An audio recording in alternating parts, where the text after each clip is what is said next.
Assalamualaikum Ustaz. Waalaikumsalam warahmatullahi wabarakatuh. Ustaz, ada orang berkata Tauhid sifat 20 itu tidak benar. Yang sebenarnya adalah Tauhid Rububiyah dan Uluhiyah. Bagaimana tanggapan Ustaz?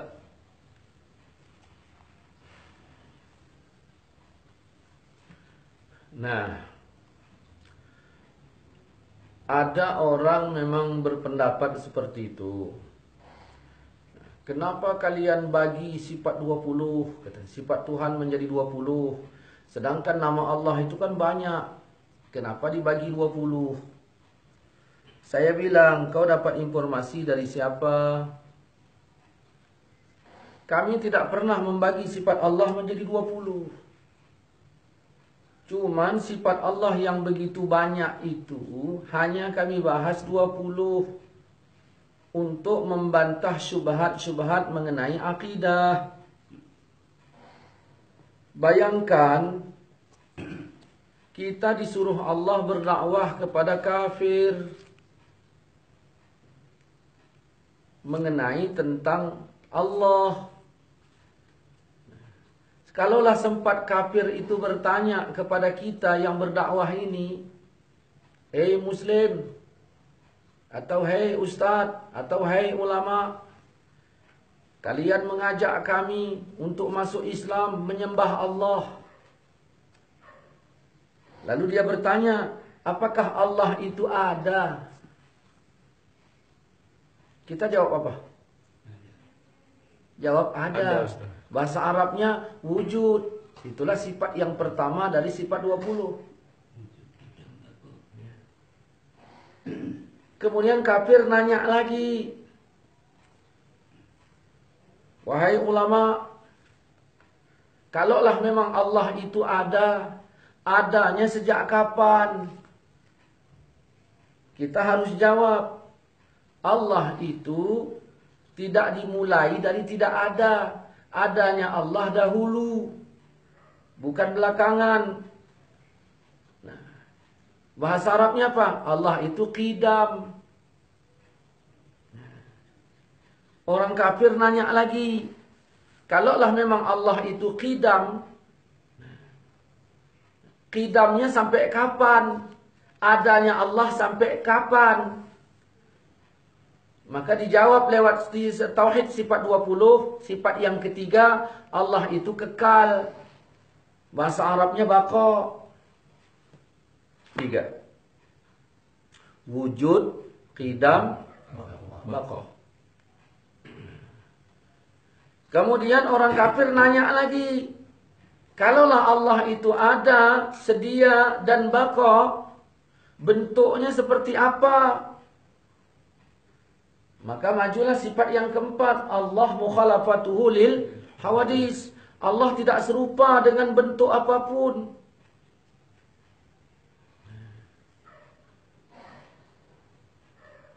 Kemudian orang kafir nanya lagi, keberadaan Tuhan di mana? Maka kita menjawab, Allah qiyamuhu ta'ala binafsi. Allah berdiri dengan sendirinya.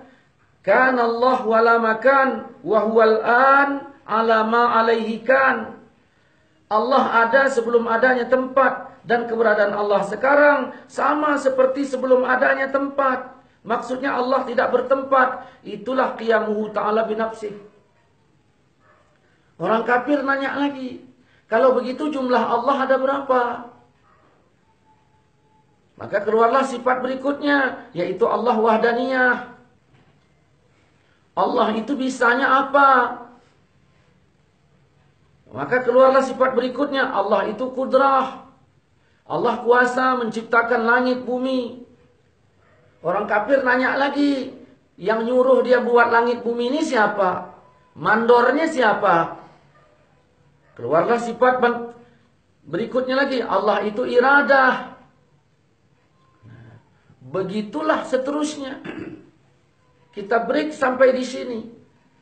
Andaikan orang yang anti sifat 20 itu ditanya dengan pertanyaan yang sama, ya, katakanlah ada orang Wahabi anti betul dengan sifat 20.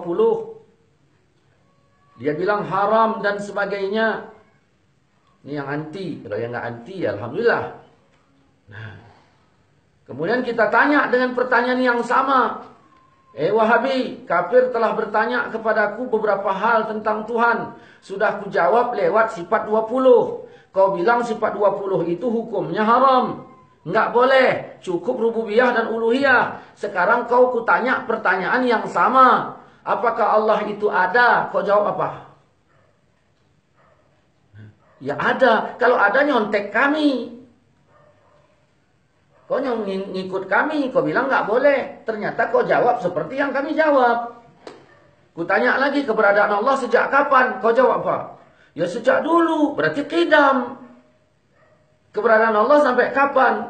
Kau jawab apa? Ya Allah itu kekal. Berarti baqo. Kemudian ditanyanya Allah itu bentuknya seperti apa? Kau jawab apa? Mukhalafatul lil hawadis. Berarti sama sama kami. Kenapa kau bilang tak boleh?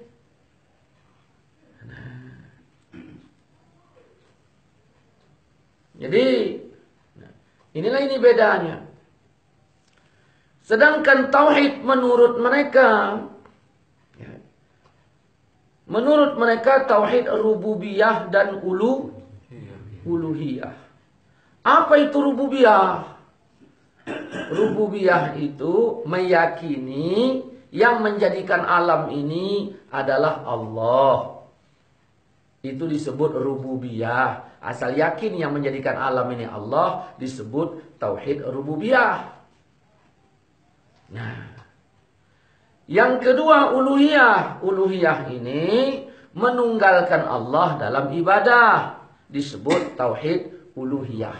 Jadi belajar tauhid versi Wahabi 5 menit tamat. Karena keyakinan cuma itu saja. Nah, timbul pertanyaan. Yang membagi tauhid rububiyah uluhiyah ini siapa? Kalaulah ada di zaman Nabi, mana riwayatnya tauhid dibagi itu? Pernah juga yang terjadi dialog dengan saya. Pernah Nabi membagi tauhid rububiyah uluhiyah. Tapi ayatnya saya baca. Cuman nggak ada kata dibagi. Nggak ada kata dibagi. Ada hadis bilang begini, betul, nggak ada kata dibagi. Kau bilang agama sudah sempurna. Apa adanya. Sekarang saya tanya, bagi-baginya itu di mana dapatnya? Yang pertama rububiyah. Maka rububiyah ini meyakini yang menjadikan alam ini adalah Allah. Dia bilang, salahnya di mana? Ya memang nggak salah. Cuman yang menjadi masalah lewat tauhid rububiyah ini mereka mentauhidkan Abu Jahal. Makanya jangan heran di dalam kitab mereka Kaifa Nafhamut Tauhid pada halaman 16 ulama mereka mengatakan iman Abu Jahal dan Abu Lahab jauh lebih hebat pada rububiyah dibandingkan imam kebanyakan kaum muslimin yang mewiridkan zikir la ilaha illallah, la ilaha illallah, la ilaha illallah. Berarti lewat tauhid rububiyah dia mentauhidkan Abu Jahal. Lewat tauhid rububiyah, lewat tauhid rububiyah dia mentauhidkan Abu Jahal. Lewat tauhid uluhiyah mereka mengkafirkan umat Islam yang bertawasul dan sebagainya. Dia mengkafirkan bukan berdasarkan Quran dan hadis. Berdasarkan tauhid yang nggak pernah dibagi sama sekali di zaman dulu. Kemudian melarang pula sifat 20. Yang mau tidak mau kalau dibuat pertanyaan yang seperti itu. Dia harus mencontek sifat 20 tersebut. Nah, ini. Kalaulah tauhid. Mereka mengatakan. Belajar tauhid rububiyah itu belum cukup. Belum cukup. Tidak sah dikatakan sebagai tauhid kalau hanya rububiyah. Kalaulah betul pernyataan yang seperti itu, kita baca riwayat tentang pertanyaan malaikat di dalam kubur, "Man rabbuka?" Rabbu, rububiyah. Siapa Tuhanmu? Siapa rububiyahmu? Lalu dijawab oleh si mayit yang mukmin itu Allah. Kalaulah tauhid rububiyah itu tidak sah, sahnya harus melalui uluhiyah. Kenapa pertanyaan ini tadi man rabbuka? Kenapa tidak ditanya man ilahuka? Inilah kelirunya mereka. Padahal uluhiyah dan rububiyah itu saling lazim melazimi. Kalau rububiyah ya sudah uluhiyah, kalau uluhiyah ya sudah rububiyah. Jadi rububiyah saja tidak sah, harus uluhiyah. Kalau begitu, Abu Jahal yang sudah sah rububiyahnya, kalau andai kata dia sholat, berarti sudah sahlah sempurna tauhidnya. Padahal tidak demikian. Pintu gerbang Islam ini syahadat. Inilah ini pernyataan mereka yang keliru. Begitu. Jadi belajar tauhid yang sebenarnya adalah belajar sifat 20. Nah, gitu ajalah dulu. Nanti kita sambung lagi.